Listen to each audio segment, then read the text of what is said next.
Hi, I'm Mark Nordenberg, the former chancellor of the University of Pittsburgh. It currently is my privilege to serve both as chair of Pitt's Institute of Politics and director of its Dick Thornburg Forum for Law and Public Policy. And it is a great pleasure to welcome you on behalf of both the Institute and the Forum to this, our 14th program in our Governing in Crisis series. It also is a great pleasure to welcome Lisa Scales, the CEO of the Greater Pittsburgh Community Food Bank, as our special guest today.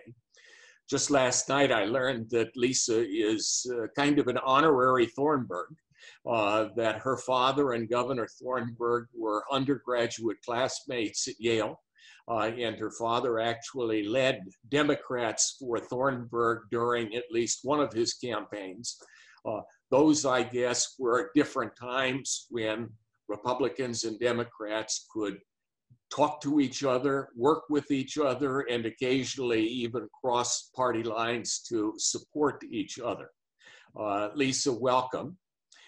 Lisa is a native of Greensburg. She earned her undergraduate degree close to home at Seton Hill University and then went to Boston University for law school. From BU, she went to Chicago, where she worked in the Municipal Prosecutions Division of the Law Department of the City of Pittsburgh, City of Chicago. That was interesting work, but after a time she decided that she would return to Greensburg and practice law with her grandfather and her father in their firm. Though there were special satisfactions that came from that shared family experience, she began looking for a different kind of meaning in her life and approached that the way any of us would. She went to a party, and at this party, she connected with a fundraiser for the food bank who was so inspiring in talking about its mission that she began thinking about nonprofit work. Before too much time had passed, she took a 6-month minimum wage job at the food bank just to see what this life would be like. Life sometimes unfolds in unpredictable ways. Within 2 weeks, her supervisor had quit. She became the supervisor. That job expanded from 6 months to 18 months. And before long, she was a full-time employee of the food bank, positioned to begin climbing the ladder to her current role as CEO. But I also read, Lisa, that your very first job was working in the produce section of a grocery store. Now you're the CEO of the food bank, and one of your signature programs is Produce to People. So I'm left feeling somewhat bewildered. That is, was your move in this direction all a matter of serendipity, or was it something that was preordained? I think a little bit of both, Mark. And life mainly is a combination of both, isn't it? That's right. Well, now that I have introduced you, why don't I give you a little bit of time to briefly introduce the Greater Pittsburgh Community Food Bank? Well, it's my pleasure, Mark. And Greater Pittsburgh Community Food Bank is a nonprofit that serves 11 counties in southwestern Pennsylvania. We were established as a nonprofit in 1980, so we're 40 years young as an organization. And food banking at its core is warehouses that collect and distribute food and other grocery items. Pretty much anything you'd see at a grocery store could come through our doors.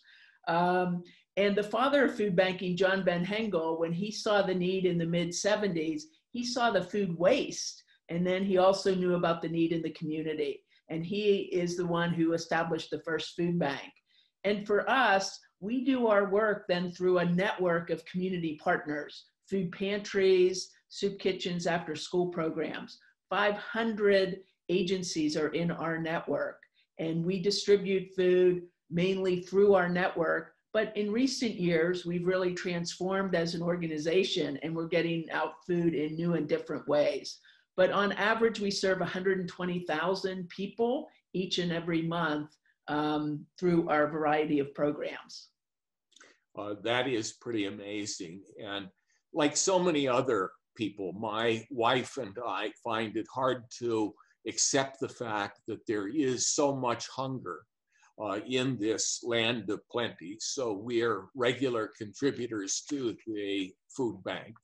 And about this time every year, holiday solicitations come in, and very often you open the envelope and there are these coupons, and they say for $100 you can support 500 meals, or for $1,000 you can support 5,000 meals. And the math is pretty simple. That is, for $1 you can provide 20 meals. Even as a supporter, I've always found that pretty hard to believe. So now that I've got you here, not under oath, but on camera, let me ask you, lawyer to lawyer, can you really provide 5 meals for $1? Well, yes, we can, Mark, and I can assure you that with our ability to bring in donated food, that's really the key to our success and our ability to provide food for 5 meals. For every $1 donated, we can provide enough food for 5 meals. But that's really the power of receiving donated product.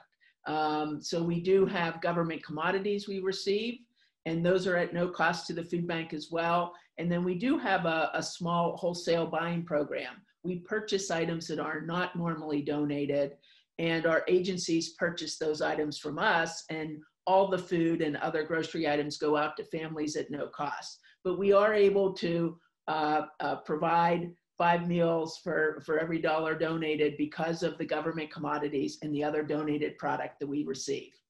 Well, that statistic is very impressive in 2 different ways. If you think about it on an individual basis, and you think about 5 meals for $1, and you think about the recipients of those meals, I mean, you can sit there and just imagine what a difference that could make in individual lives. Then on the other hand, there is the math that comes into play, and that formula helped permit you deliver 36 million meals in 2019 across the 11 counties that you serve, including 10 million pounds of fresh produce. And your reports also indicate that those distributions help meet the needs of the 300,000 people in this region, including 100,000 children who are described as food insecure. I want to make sure that we all understand that term of art. Some of us might be more inclined to say, well, it's 100,000 kids who are going to bed hungry every night. Are those roughly equivalent, or what do you mean by food insecure? Well, and I should also say, Mark, we just got new numbers from Feeding America in terms of the increase in food insecurity as a result of the pandemic. We're now looking at over 369,000 people in southwestern Pennsylvania who are food insecure, and 127,000 children now who are deemed food insecure. That's 25% of children in our region are food insecure. And by that, so we talk about kids going to bed hungry at night, right? And that's that physical, that hunger is a physical manifestation, right? You can feel hunger in your belly. You kind of feel it in your head. You might be confused or a little lethargic, feel it in your body. Food insecurity is the point that we don't always know where our next meal is coming from. So someone is deemed food insecure if they've not always known where they're going to get their next meal, or they've had to skip meals. So it may not be an everyday occurrence that someone is hungry every day, but they worry, and there is a lot of stress and anxiety and depression that goes along with food insecurity because people don't always know where their next meal is coming from. You mentioned the onset of the pandemic, and I assume if you're working for a food bank, you see human need and sometimes even human desperation on a regular basis, even in times that are comparatively good. And these clearly are not good times. So perhaps you can describe what you did experience back in mid-March of this year when the pandemic really hit and began to disrupt the economy in such significant ways. Yes, the pandemic really shone a light on the disparities that have existed in our society for many years. And I want to remind people that we've always had lines of people waiting for food assistance, whether you're in your car at a drive-up distribution or at a food pantry. There have always been people who've been in need, you're right. But I can say that the need, just overnight, the need increased so significantly. It was as though it exploded right in front of us. We had gone from having 15 people come to the food bank for food a day to over 100 people in mid-March started to come to the food bank in need of food. And these are people who were recently unemployed. They were not already connected to a food pantry where they could get food once or twice a month. So they came to us in desperate need of food. We also started to receive almost 100 phone calls a day. Again, people who were recently unemployed. They were calling to be connected to a food pantry or to find out where they could go to get food, within either that day or the next day. And finally, we saw on our website, we have a Get Help page on our website where you can type in your zip code and find a pantry near you. We had a 10 times the number of people clicking on that Get Help page this April and May than we had seen the previous April and May. 10 times the number of clicks on that website. So it was clear to us, and we were planning for it. We thought we were ready, right? You don't know what you don't know. We were as planful as we could be in preparation for the pandemic spreading to southwestern Pennsylvania. So we had put different aspects in place. We had several people that we pulled from other jobs, and we created a concierge line so that they could handle the thousands of phone calls we were getting in a week.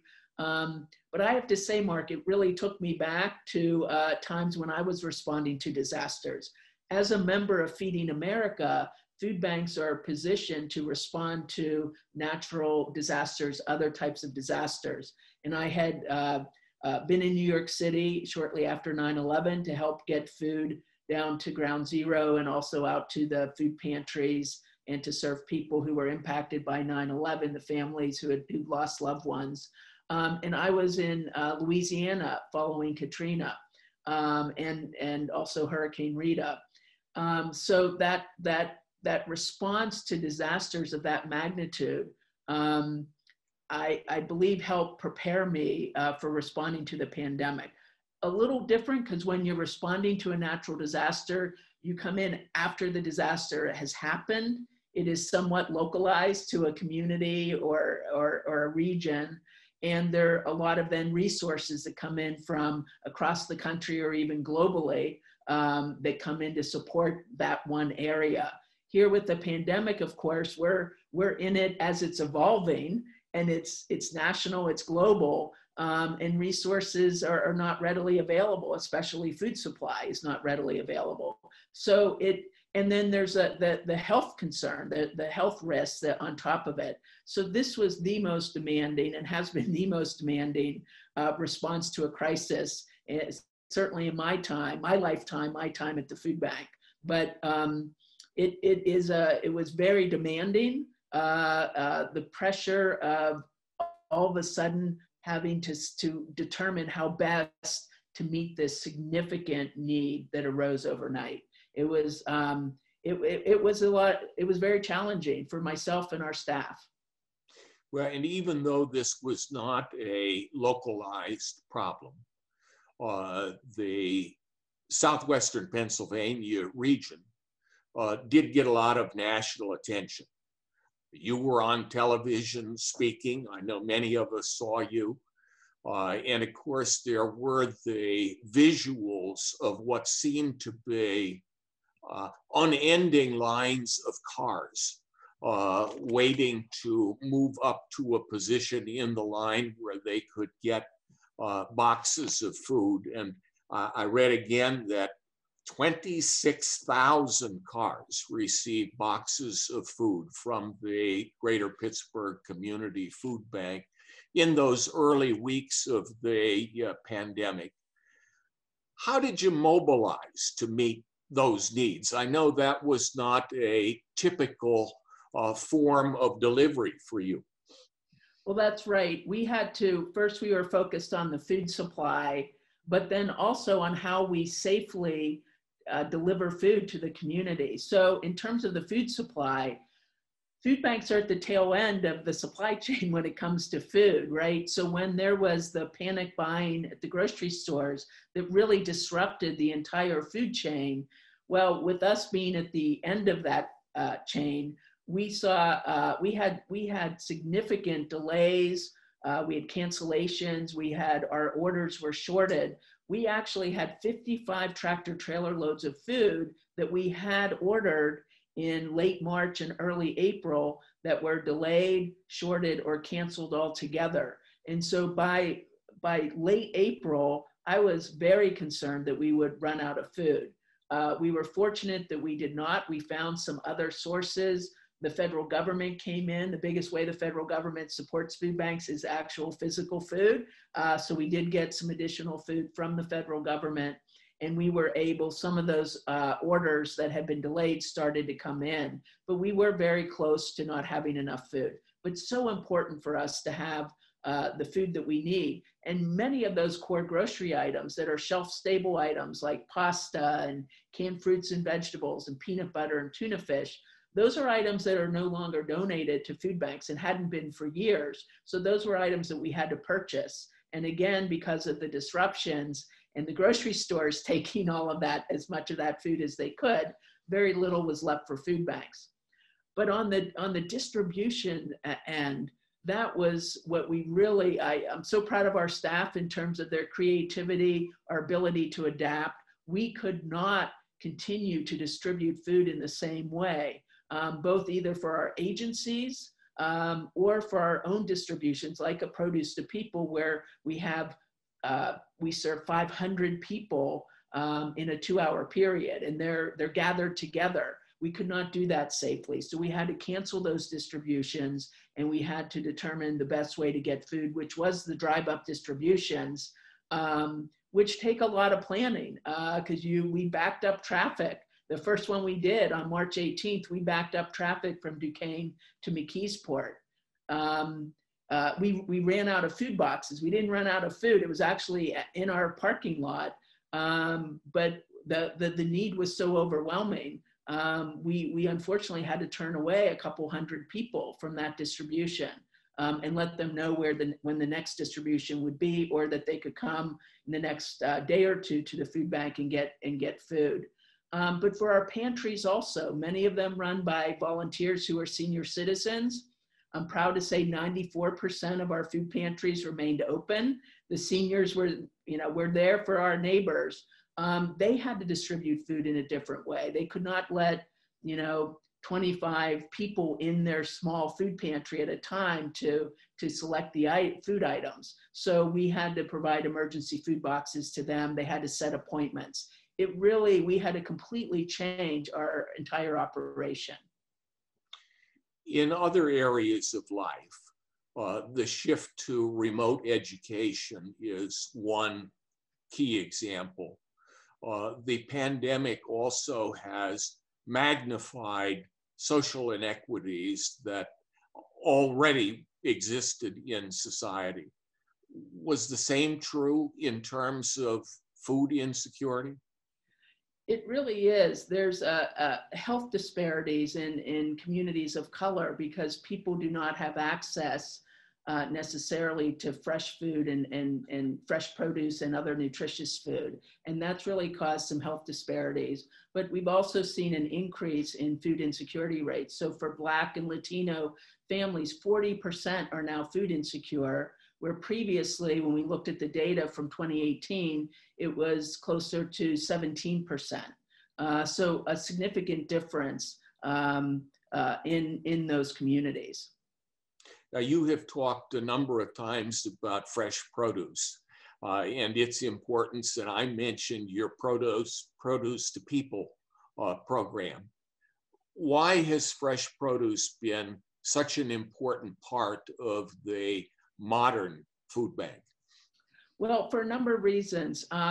So we have always, our food bank has been a leader in the Feeding America network of food banks focused on health and wellness. We had a registered dietitian on our staff starting in, I believe, 1990 or 1991. We were the first food bank in the country to have a registered dietitian on staff. So traditionally, food banks would collect any food that was available, which was a lot of snack food and candy and soda pops. So not always the most nutritious, certainly filling for people, calories, but we really view ourselves as a public health organization and really want to focus on providing the most nutritious food. And so when we looked at our opportunity to provide more fresh produce, that was so essential for us. We know it's not readily available in some communities, food deserts, those communities without grocery stores. They may have convenience stores, but maybe they're lucky they have some bananas, an old banana or an apple. But again, people not having access to nutritious food in their own communities.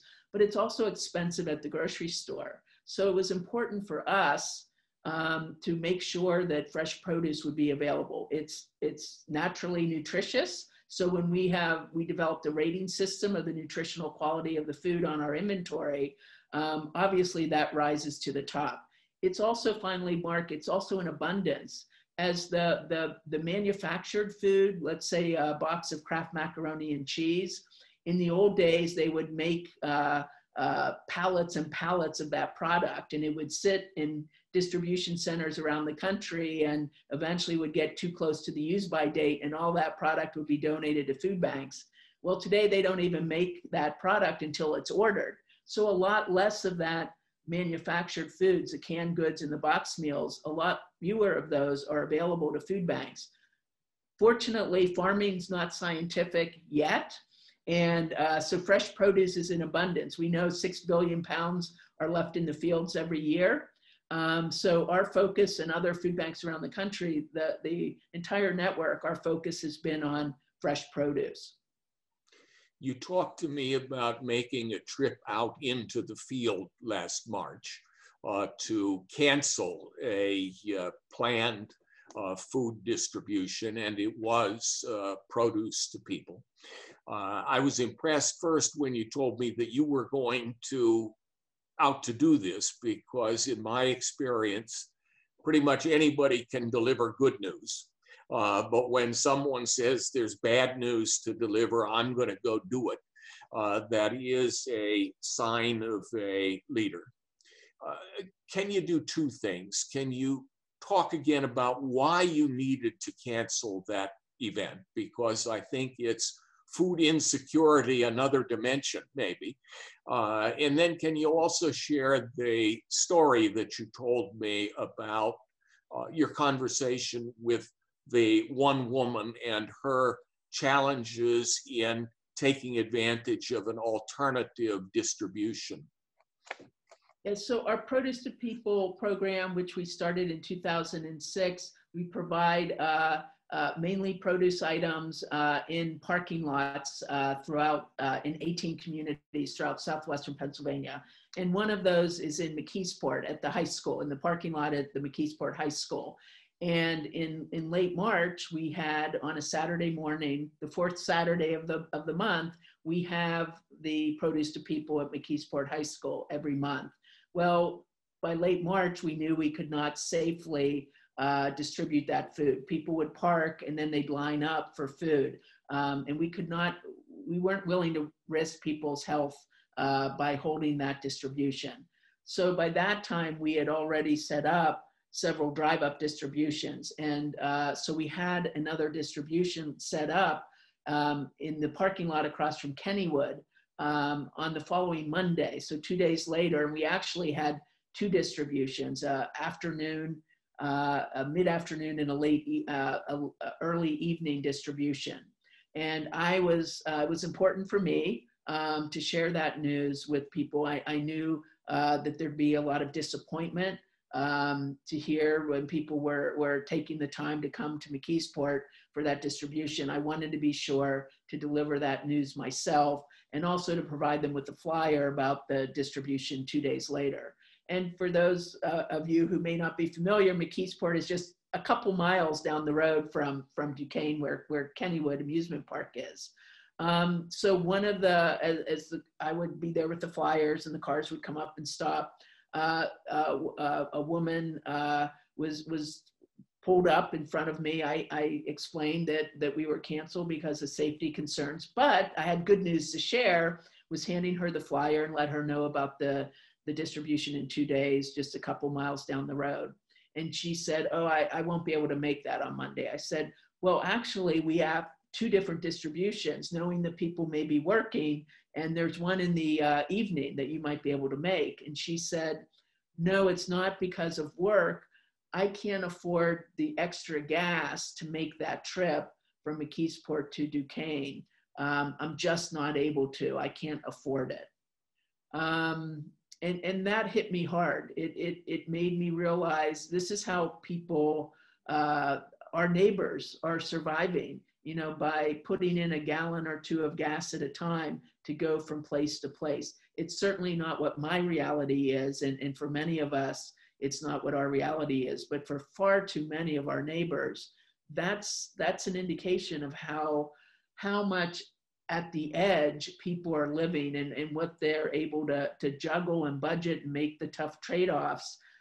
They can't afford an extra gallon of gas to go just 2 miles down the road. It really is a stark example of the fact that people in need typically don't just have one need. If you're food insecure, there's a pretty good chance you may be utility insecure and shelter insecure and transportation insecure. Is that one of the things that your life stabilization teams were intended to help people address? Yes, we made several changes to our organization from our learnings from responding to the pandemic. And I will say, we're not the same food bank coming out of this. We're forever changed because of what we've learned in our response. And we added a life stabilization team to our program department, and that's focused on addressing a holistic number of needs that people may have, and especially around housing, employment, and health and wellness, and really connecting people to other services and other benefits that they may have. And that's where we established the call center as well, to really better understand people's needs. People are in line at our food pantries or in line at a drive-up distribution because they're under-resourced. They don't have the income. They don't have the resources to make ends meet. And so many people are making tough trade-offs between, buying food and paying for medicine, or paying their mortgage or their rent. People every day are making these very tough choices because they just don't have enough resources. Well, you made two other innovative changes, I think, that affected people at kind of opposite ends of the the age spectrum. Can you talk a little bit about your grab and go program and then your check-in service? Yes, so we had to look at how best to deliver food to people, and frankly, we've been on a trajectory to transform the food bank. But as a large institution, sometimes that could take several years. But because of the pandemic, we had to make changes turn on a dime and adapt and find new and creative ways to get food to people. So when we looked at the needs that kids had and families had when kids were no longer in school, we helped to establish 24 grab and go sites so that children had the meals that they needed. I think we distributed 140,000 meals in the spring before we then transitioned to the summer food program that we've been very involved with that program for a number of years. It's a federal food assistance program that's available to all children regardless of income. In terms of our seniors, we met on a Sunday afternoon in late March, and within 5 days, we did our first 200 home deliveries to seniors in Allegheny and Beaver counties. And that's unbelievable. Normally that would take a year of planning. We wanted to make sure we had everything just right. Well, we couldn't do that in a crisis, right? We had to go and we had to deliver those boxes of food to the seniors. So we created our doorstep delivery program. And since the end of March, we've made deliveries to, I believe it's 14,000 deliveries that we've made now, mainly to senior citizens, but others who have poor mobility and transportation issues.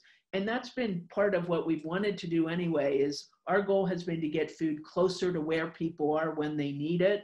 And doorstep delivery is not going away. We're actually scaling that up and continuing to find new and different ways to get food closer to people.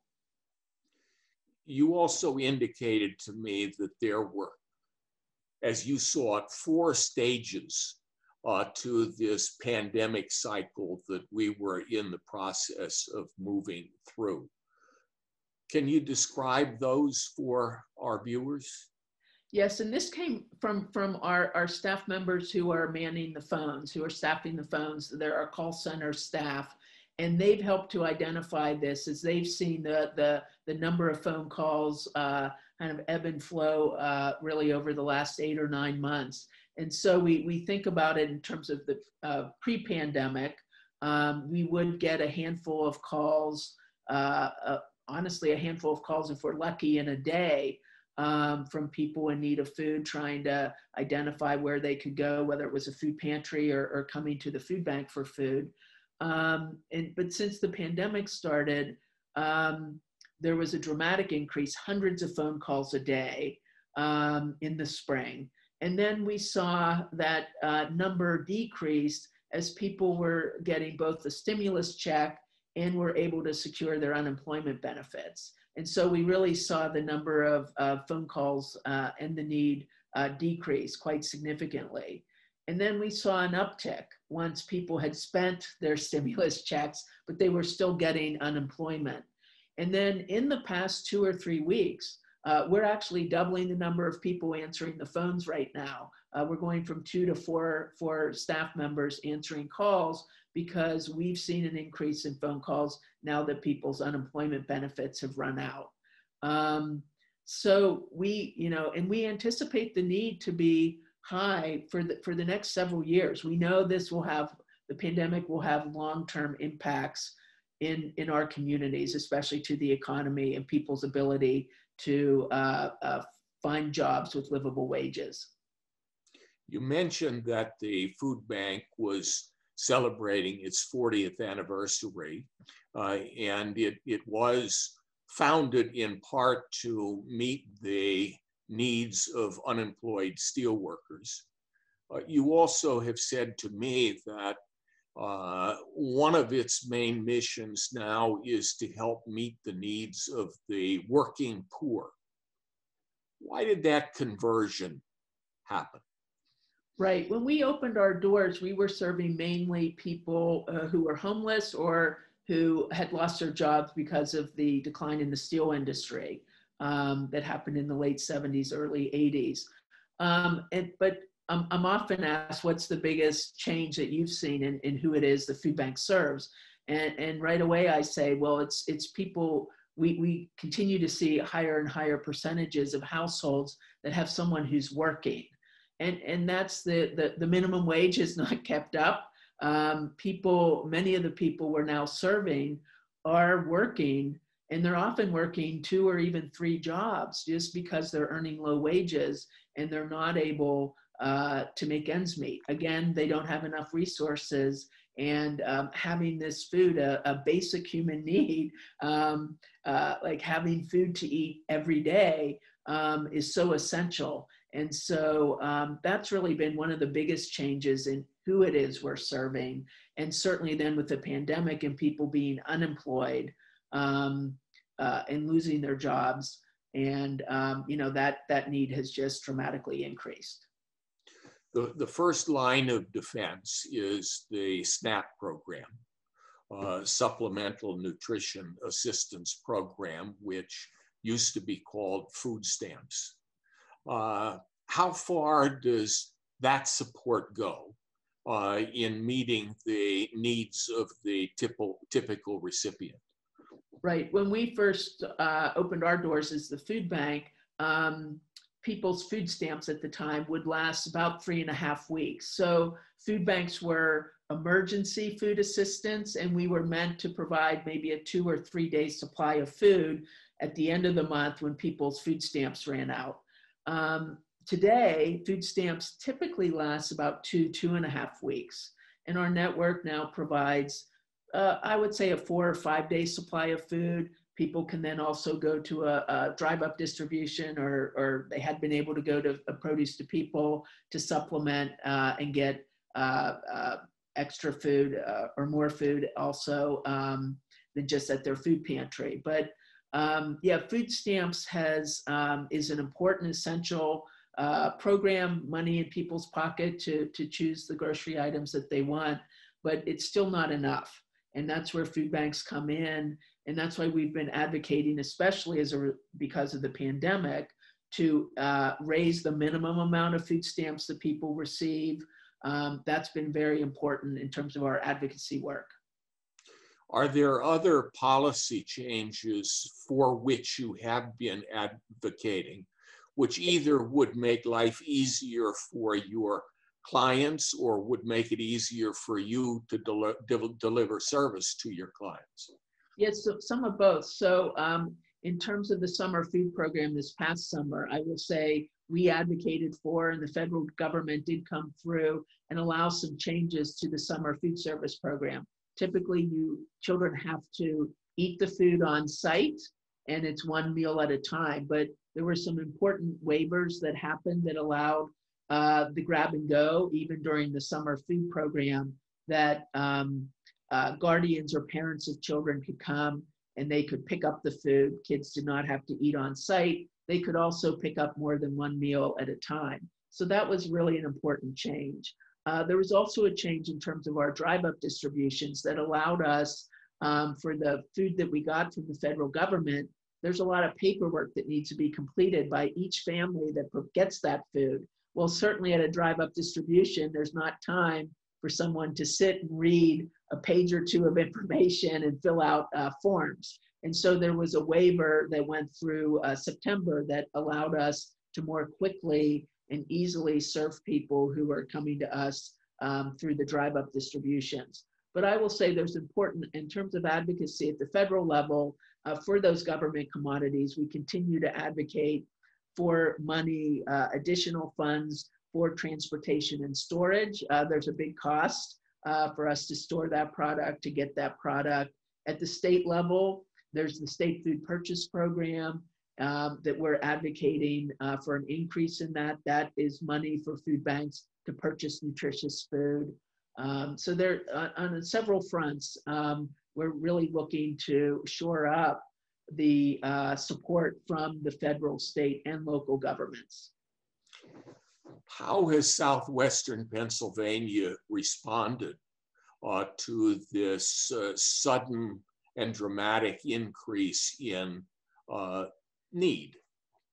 Well, Mark, that's what's been most inspiring to me, is how the community has come together, from the foundation community, corporate community, individuals, chefs, people, elementary school kids. I mean, it really has, as the whole community has come together to say, we recognize that food is a basic human need, and we don't want any of our neighbors to go to bed hungry, and we want everyone to have consistent access to nutritious food.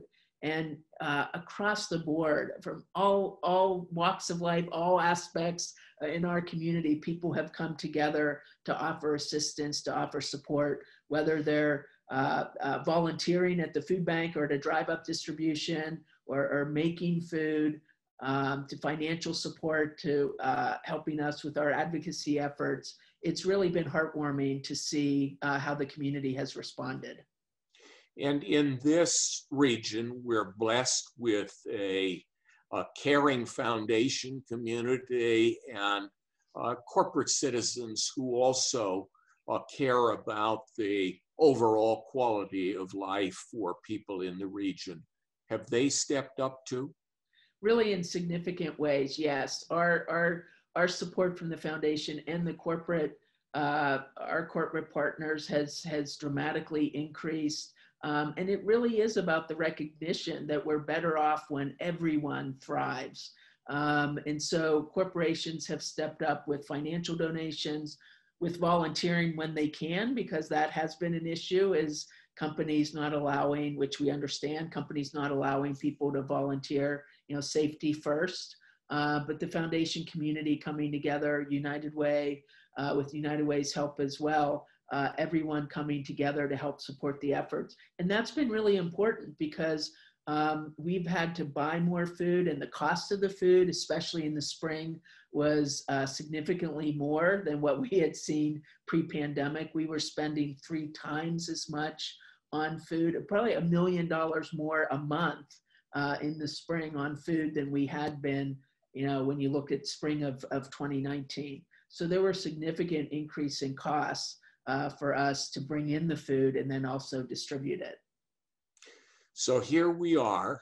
The COVID-19 rates are rising in ways that are frightening. In terms of the cycles that you described earlier, we're to a point where people may have neither unemployment nor stimulus dollars to spend. Thanksgiving is just behind us, and the December holidays loom on the near horizon. Is there any message you would like to deliver to the people of Southwestern Pennsylvania at this point? If you need help, if you have a family member, a neighbor, a friend, a colleague who you know is in need of food assistance, please encourage them to contact us. Please encourage them to ask for help. There's no shame in asking for help. Everybody needs help from time to time, and we are here for you. We are a strong organization. We have the food. We have plans in place. We've been adding volunteer shifts. We've been packing boxes day and night. We are here ready to serve you. Please send anyone in need of food assistance our way. This is really about all of us coming together and helping each other. We all need help. And so please do not hesitate to ask for help.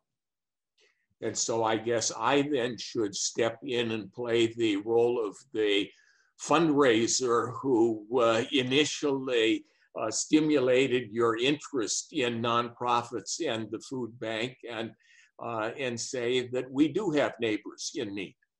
And some of the people who a year ago would have been helping others are now in need of help themselves.